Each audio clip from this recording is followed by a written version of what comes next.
if I told you that two girls photographed in 1834 appeared exactly the same in photographs taken nearly a century later? Would you believe me? In the spring of 1834, in a small border town straddling Kentucky and Ohio, a wagon pulled up to the gates of the local orphanage. Inside were two girls, identical in every detail: pale skin, dark hair cut to the shoulders, and eyes that seemed far too old for their supposed age. They looked to be about 9 years old. There were no documents, no record of parents, no birth certificates, no letters. The only possessions they carried were two small pendants made of a dark, almost black metal. Each pendant bore the exact same engraving, a circle divided into 4 equal segments. At first, the staff of the orphanage thought them merely quiet and shy, but the longer they stayed, the more peculiar they seemed. They never fell ill, never cried, never asked for toys or food. They spent almost all their time together, sitting in the same chair by the window, staring at the same patch of empty field beyond the road. Miss Grayson, one of the caretakers, wrote in her personal journal that sometimes, without warning, the girls would lean toward one another and whisper in a language no one recognized: not English, not German, not French. Seconds later, both would turn their heads sharply toward the far corner of the room, as if they'd heard something no one else could hear. Then, late in the year, the real mystery began. In December 1834, a tall man in a dark overcoat arrived at the orphanage. He introduced himself as Mr. Harrison from New York, but he was not the kind of man who offered explanations. Staff recalled that he spoke little, yet carried himself like someone accustomed to command.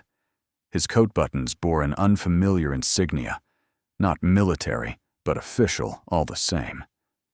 Before leaving, he handed the headmistress a sealed letter and insisted that the twins be transferred immediately to a private facility in Lexington.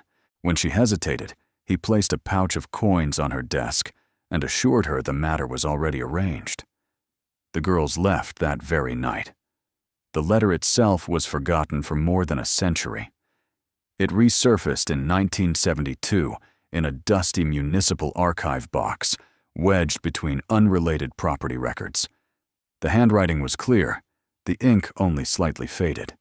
It made no mention of the girls by name, only that the two shall be moved at once. Their care is to remain discreet. The signature was unmistakable. Martin Van Buren, at that time, Vice President of the United States. Why would a high-ranking politician in Washington take a personal interest in two nameless orphans in Kentucky? Why insist they be moved under the cover of darkness to a closed, privately funded institution?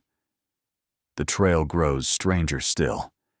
In 1841, Van Buren's final year in the White House, a visitor to the Lexington facility recorded in her diary that she had been shown 2 girls who looked no older than 10, and yet the staff swore they had been here for 7 years.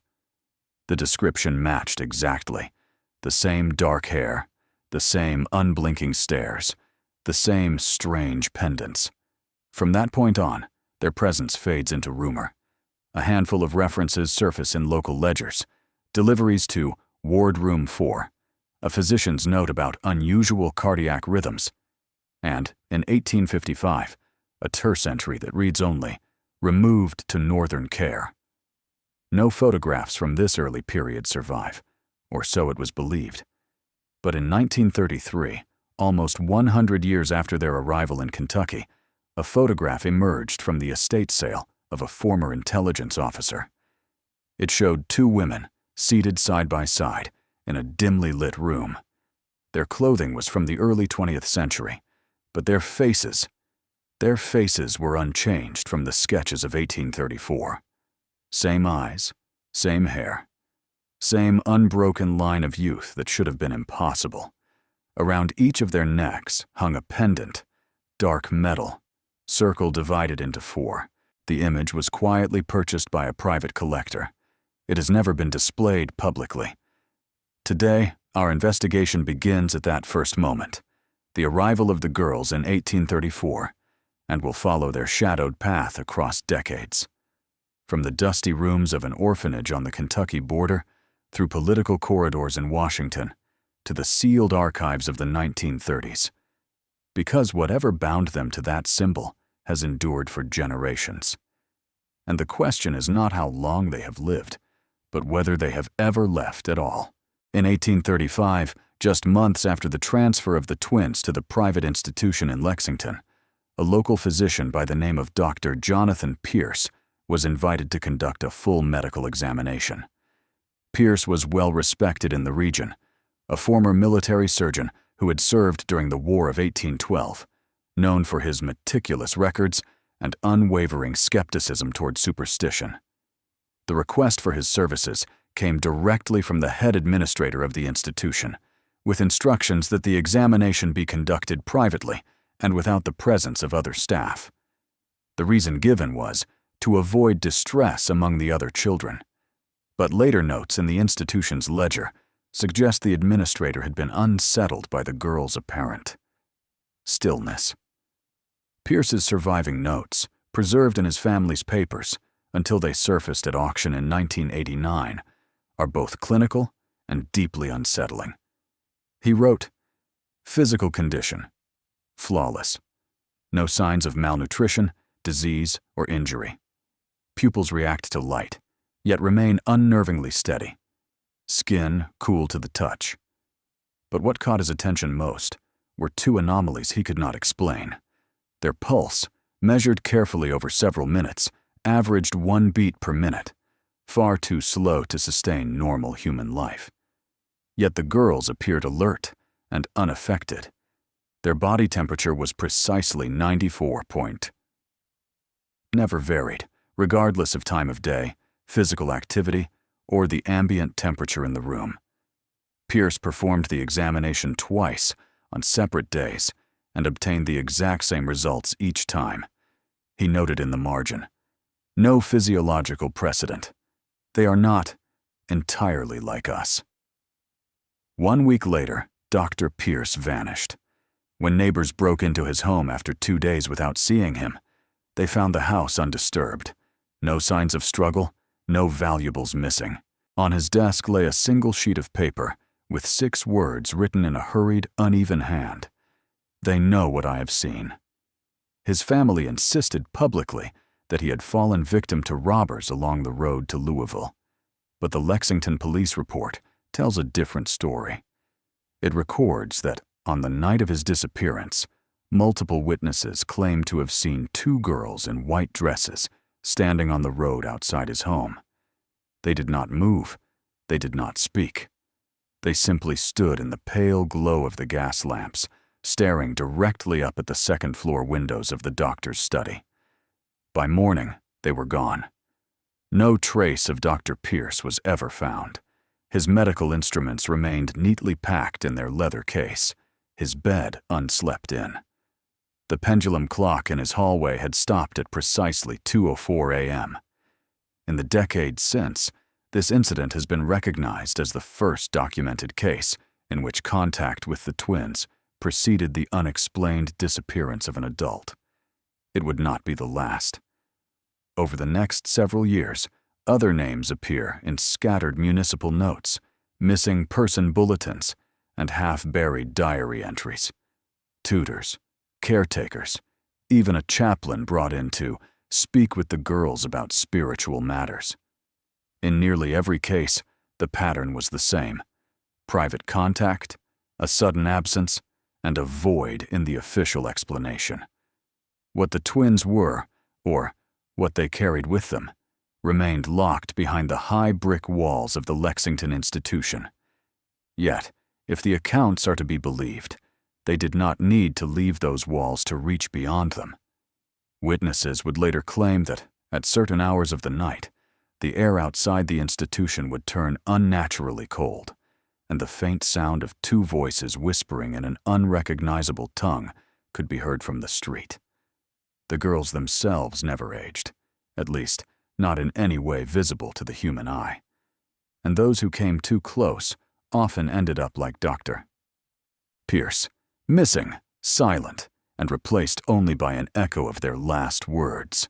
Spring, 1836. A courier arrives in Lexington from Washington. In his hands, a sealed envelope marked, "For the superintendent's eyes only. Confidential." Inside the letter, strict orders. The girls must not be treated by any physician. They must not be moved without written authorization. They must not be photographed. They must not be questioned. Everyone who comes into contact with them must sign a separate oath of secrecy. The signature at the bottom, authentic. Martin Van Buren, Vice President of the United States. But in the same envelope, there was another slip of paper. Small, unmarked. On it, the symbol, a circle, divided into 4 equal sectors, and a short phrase. The third sector is still asleep. Who wrote these words? And what do they mean? There are almost no sources left to answer. But 1 year later, an event would occur that would change the fate of the girls and the political career of Van Buren. What if the decisions that shaped the fate of a nation were not made in grand halls of debate, but in quiet rooms? Rooms no one could enter, except for 2 little girls. March 1837. Martin Van Buren is sworn in as the President of the United States. The move into the White House sparks a storm of rumors, but one stands out above the rest. On the list of those arriving in Washington with the President are 2 girls. No names, no recorded ages, simply listed as guests of the President. Officially, they did not live inside the White House, and yet, records from the household staff mention 2 quiet girls in white dresses, seen at night, walking the upper floors, along corridors that led only to the President's private offices. April 1837. One of Van Buren's aides abruptly resigns, claiming an unbearable feeling of being watched. In his diary, found decades later, he wrote, "They do not age. They look at me as if I stand in their way, and the President fears them." It was during this time that Van Buren began holding evening meetings behind closed doors. Only a handful of trusted men were allowed inside. There are no official records of what was discussed, but in the private letters of one senator, there is a single note.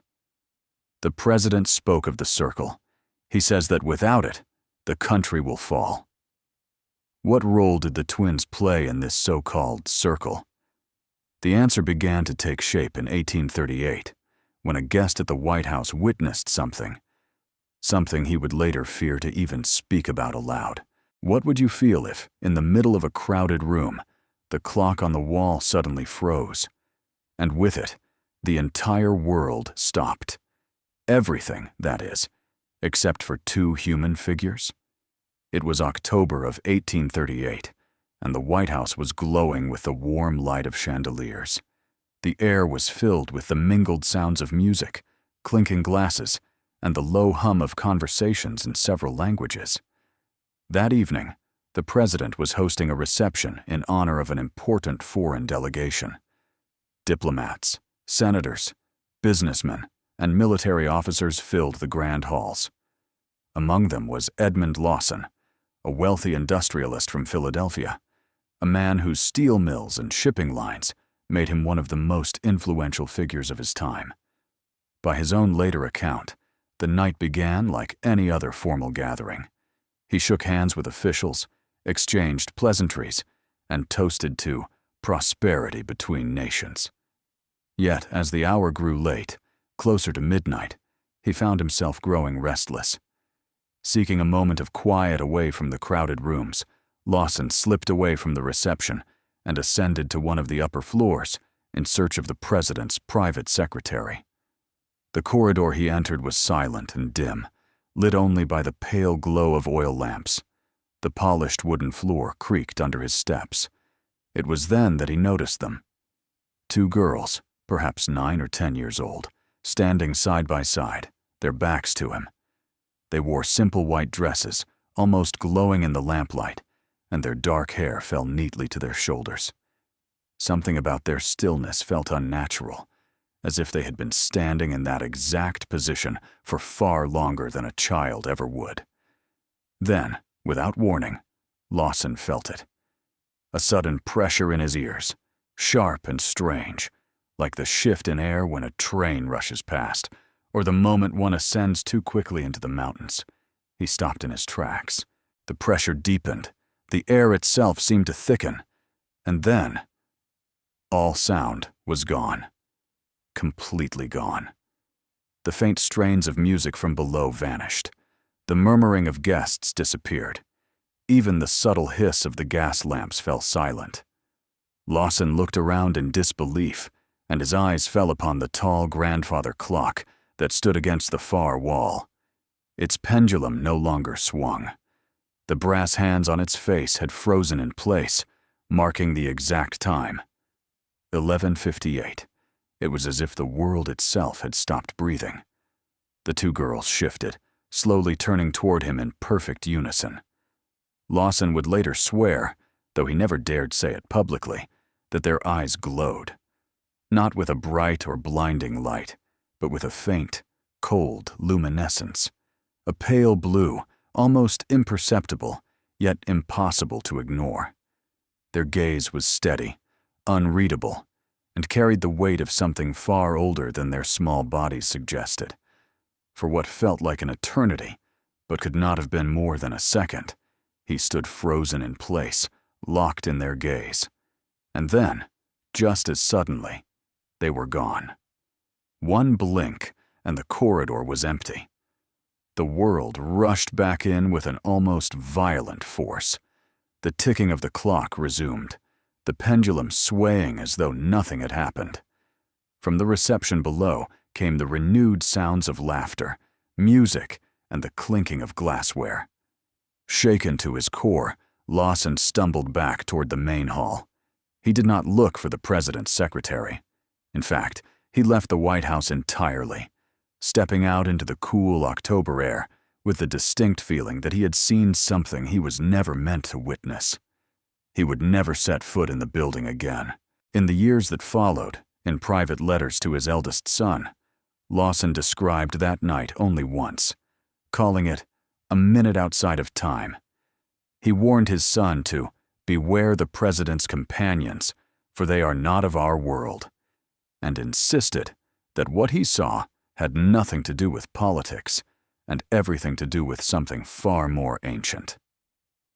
The very next morning, President Van Buren abruptly canceled several scheduled meetings and retreated to his private quarters. According to household staff, the two girls entered his rooms twice that day, staying with him for hours behind closed doors. No one heard what was discussed, and no one dared to ask. This was the first recorded instance in which the twins' presence was directly associated with a phenomenon that disrupted the natural flow of time. And from that day forward, the president began to make preparations for what would become the most secretive and dangerous journey of his life, a journey almost entirely erased from the official history of the United States. Why would a president of the United States leave the Capitol without leaving a single official record? And why would he take with him two girls who were never supposed to exist? In early December of 1838, Washington lay silent under a heavy snow. The streets were muffled in white, and the Potomac was already beginning to freeze over. It was in these frozen days that Martin Van Buren, the 8th President of the United States, quietly departed the White House in the dead of night. There was no announcement, no public itinerary, and not a single entry in the presidential schedule. The only surviving account comes from his personal coachman, Joseph Halstead, who decades later confided the story to his grandson. According to Halstead, the president traveled with just 3 companions, his chief bodyguard, a trusted secretary, and the 2 silent girls in white dresses. The departure was careful, almost ritualistic. The carriage rolled away without lanterns or torches, guided only by the faint silver light of the moon reflecting off the snow. The horses moved at a steady, deliberate pace, their breath billowing in the freezing air. Halstead noticed that Van Buren spoke little, leaning back in the carriage with a look of grim concentration, while the girls sat across from him, still, watchful, and utterly unaffected by the cold. They headed northwest, toward the shadow of the Appalachian Mountains.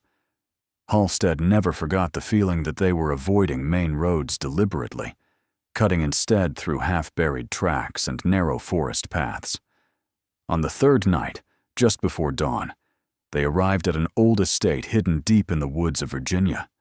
The place looked abandoned, windows boarded up, roof sagging under years of neglect. But the moment the president stepped down from the carriage, a faint, unnatural glow flickered behind the cracks in the shutters. When the front door swung open, the air that spilled out was warm, carrying the scent of burning oil and something faintly metallic. Van Buren told Halstead to remain outside with the horses. The president entered the building with the two girls and his secretary, leaving the coachman alone in the snow. Halstead waited, stamping his feet against the cold, until the world itself seemed to change. It began with silence, thick and absolute. The wind ceased to howl through the trees. The horses stilled, their tails and manes unmoving, as though carved from stone. The snowflakes in the air hung suspended, motionless. Even his own breath felt trapped in his chest, though he was still alive, still conscious. Time was not moving. The stillness broke suddenly, like a string pulled taut and then cut. The wind returned. Snow resumed its fall. The horses stamped their hooves. But Halstead would never forget the oppressive weight of that frozen moment. When Van Buren emerged from the house, his face was pale and drawn. His eyes seemed heavier, as though he had aged years in the span of minutes. On the back of his hands were deep scratches, and along the side of his neck was a fresh burn shaped in a sharp, perfect half-circle. The girls followed him out, looking exactly as they had when they'd left Washington, immaculate, untouched, their expressions unreadable. But Halstead noticed one thing. The dark metal pendants they had worn around their necks were gone. Later, Halstead's grandson would write in his memoirs, "Grandfather said the president had made a bargain, and it was not with a man."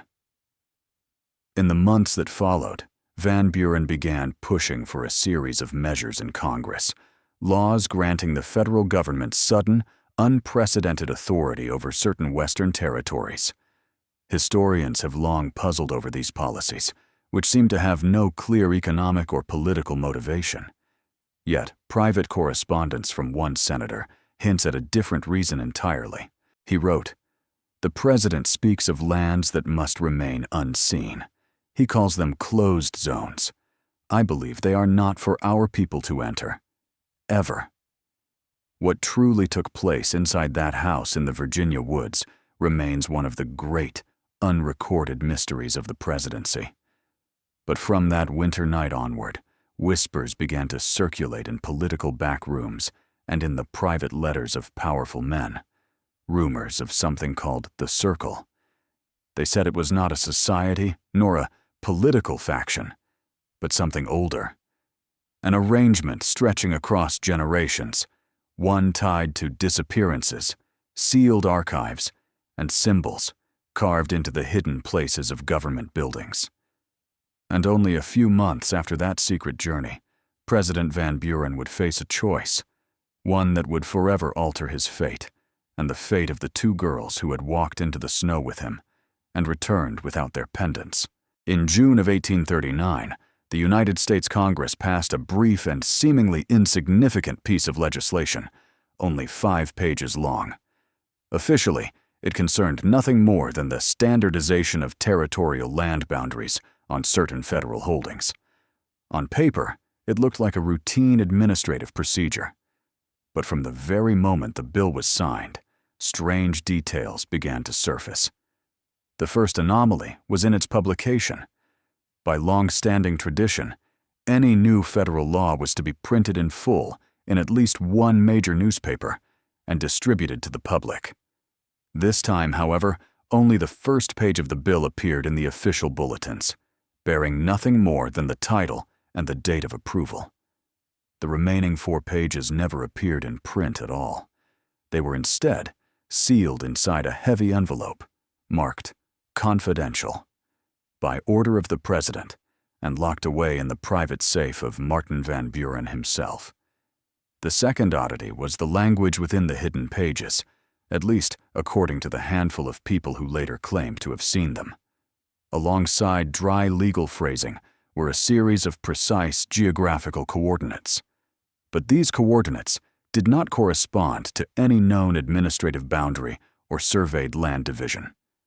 When plotted on a map, they formed a closed, perfect circle nearly 200 kilometers across. That circle cut through the heartlands of Kentucky, Virginia, and Tennessee. For years, historians and amateur researchers tried to reconstruct the exact shape of the circle from scattered references and leaked notes. And when they finally succeeded, an unsettling pattern emerged. Every town or settlement that lay inside those boundaries had recorded disappearances. Men, women, even entire families, stretching back decades before 1839. The cases were never connected at the time, but the correlation was too strong to dismiss. Unconfirmed reports began to circulate in the decades after the law's passage. Travelers passing through the region claimed to have seen 2 young girls in white dresses, sometimes in town squares, sometimes at the edges of forests, who looked exactly as they had during Van Buren's presidency. Always together, never speaking to strangers, and, most disturbingly, never aging. The rumors of this secret law did reach the press eventually, but the public's attention was elsewhere. The country was lurching toward an economic collapse, and most citizens were more concerned with bank failures and bread prices than with whispers about hidden maps and unexplained vanishings. Inside the White House, however, the atmosphere was different. According to memoirs from those who served in his administration, President Van Buren grew increasingly withdrawn. He would spend hours alone in his private study, the door locked, staring at an old map spread across his desk. On that map, a single feature stood out: the exact same circle from the concealed pages of the bill, drawn in thick black ink, as though to make it impossible to ignore. Those who caught a glimpse of the map swore they sometimes saw additional markings within the circle, faint dots and lines that didn't match any known rivers or roads, and that seemed to shift position between viewings. Whether that was a trick of the light or something else, no one could say for certain. And then came the most curious incident of all. One afternoon, the president allowed a rare guest into his study. We do not know exactly what was discussed behind the closed door, but we do know who the guest was. A man who, in the years to come, would play a pivotal role in another, far more famous story. One that, at least in the official histories, has no connection to the Van Buren presidency, no mention of 2 ageless girls, and certainly no reference to a circle of land hidden in the heart of the Appalachians. Yet those who believe in patterns, who see the same symbols resurfacing again and again, claim that this meeting wasn't chance. They say the man left the study pale and silent, clutching a folded sheet of paper, and that years later, when his own turn came to face the weight of the presidency, the shadow of Van Buren's circle was still there, waiting. In the autumn of 1839, a tall, thin young lawyer and aspiring politician from Illinois arrived at the White House. His name meant little to most Americans at the time, but in just over 2 decades, he would become the 16th President of the United States, Abraham Lincoln. Officially, his visit was tied to a series of legal consultations regarding complex land disputes in the Western territories. The matter was routine enough to warrant a stop in Washington, or so the public record claimed. But in the private logs of the presidential staff, there is a note that stands out. Mr. Lincoln, extended audience with the president. Duration, 2 hours. Location: private quarters. According to the recollections of the White House's chief archivist, Lincoln and President Martin Van Buren were alone behind closed doors that entire time. No aides, no stenographers, no witnesses. The archivist himself was summoned only once, to deliver a rolled parchment map to the president's study. He later swore under oath that it was the map, the one marked with the perfect black circle matching the coordinates from the secret 1839 law. He recalled that Lincoln stood over the map for several minutes, his long fingers tracing the inked perimeter of the circle. At first, the lawyer's face was calm, even curious. But as Van Buren spoke, quietly, deliberately, Lincoln's expression changed. The archivist described it as a draining of color, as though the life had gone from him. His shoulders stiffened, his jaw tightened. At one point, Lincoln's eyes flicked toward the door, as if he had heard something in the empty hallway. When the meeting ended, Lincoln declined an invitation to remain for the evening meal with the president's household. Instead, he walked out into the crisp autumn air and made his way directly to the train station. Witnesses there said he bought a ticket for the first departing train bound for Illinois. They also noted that he carried nothing but a single, small envelope, sealed with dark red wax, an envelope he held tightly in his left hand for the entire journey home. The contents of that envelope have never been revealed. It has been speculated about in countless books and whispered about in the dim corners of archives, but no definitive proof of its survival exists. Some claim it contained coordinates. Others say it was a list of names. Still others insist it was something far stranger, something that could only be understood by someone who had already seen them. From that day forward, subtle but unmistakable shifts began to appear in Lincoln's career. He turned down several lucrative and politically advantageous offers that would have required travel through certain regions of the country, the same regions that, decades earlier, lay within Van Buren's hidden circle. He avoided alliances with individuals connected to land interests in those areas, even when it cost him political capital. And then there was the change in his manner when certain topics arose. Colleagues noted that whenever conversation veered toward stories of people who seemed ageless, or local legends about figures who had not changed in appearance for decades, Lincoln would become distant, his eyes clouding as though he were reliving a memory. Sometimes, he would simply excuse himself from the room. Historians have long debated the true nature of the link between Van Buren, the mysterious twin girls in white, and the young Illinois lawyer who would one day lead the nation through its greatest crisis. The official record contains nothing but hints.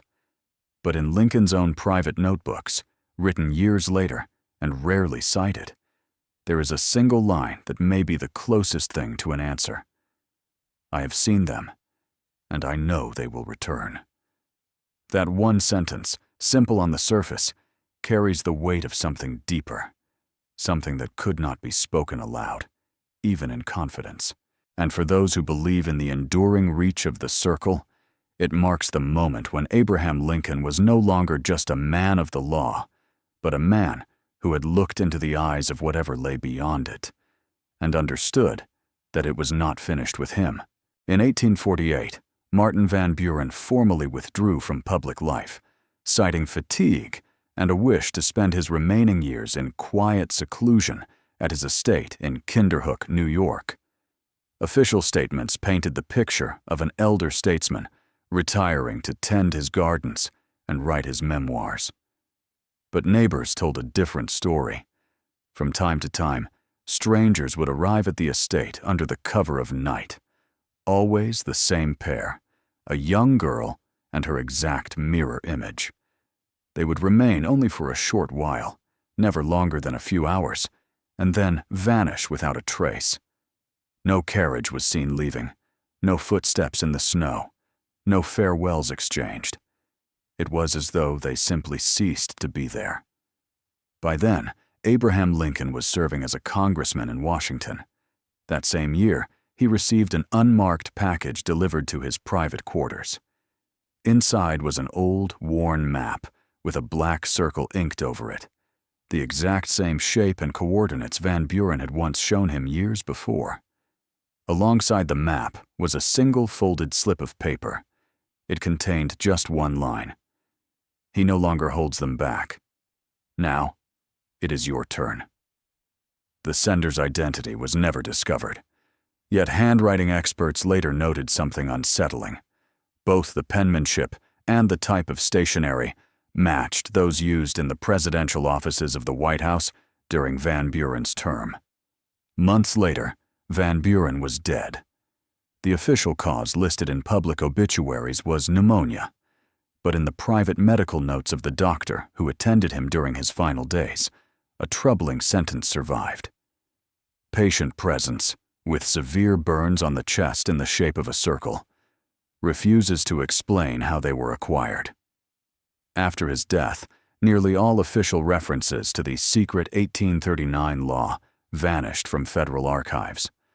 Files disappeared. Cross-references in legislative records were blotted out or replaced with unrelated amendments. It was as if the law had never existed, except for the copy of the map and that chilling note, now in Lincoln's possession. He kept them both until the end of his life. By all accounts, the trail should have ended there, buried with Van Buren and lost to history. But fate had other plans. In early 1861, with the nation on the brink of civil war, Abraham Lincoln, now President of the United States, was traveling through the Northeast on a public tour. His itinerary was set and announced well in advance, yet without warning, he altered it. Against the advice of his aides, he diverted the presidential train to pass through a small, nondescript town that had no political significance, no strategic value, except for one fact. It sat exactly in the geographic center of Van Buren's black circle. No records exist of any official meetings there. No speeches were given, no photographs taken. But in the archives of the town's modest newspaper, a short, almost forgettable line survives in the local happenings column for that day. Two strange young women in white dresses were seen at the edge of town during the president's visit. Their description matched perfectly the two figures that had haunted the edges of Van Buren's life for more than a decade, and now they had stepped into Lincoln's path. With that moment, the long shadow cast by Van Buren's secret dealings passed to Lincoln. The game, whatever it truly was, had shifted hands. And in doing so, it became far more dangerous.